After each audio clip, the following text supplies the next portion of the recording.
اے جہاد سے ڈرنے والو، تم کہیں رہو، موت تو تمہیں آ کر رہے گی، خواہ مضبوط قلعوں میں رہو۔ وہ اللہ کے پیغمبر کی مرضی کے برخلاف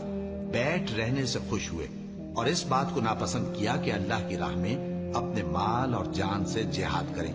اور دوسروں سے بھی کہنے لگے کہ گرمی میں مت نکلنا۔ ان سے کہہ دو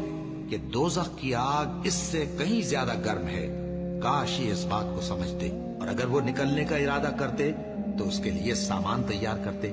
لیکن اللہ نے ان کا اٹھنا اور نکلنا پسند ہی نہ کیا تو ان کو ہلنے جلنے ہی نہ دیا، اور ان سے کہہ دیا گیا کہ جہاں معذور بیٹھے ہیں تم بھی ان کے ساتھ بیٹھے رہو۔ اگر وہ تم میں شامل ہو کر نکل بھی کھڑے ہوتے تو تمہارے درمیان شرارت کرتے اور تم میں فساد ڈلوانے کی غرض سے دوڑے دوڑے پھرتے، اور تم میں ان کے جاسوس بھی ہیں، اور اللہ ظالموں کو خوب جانتا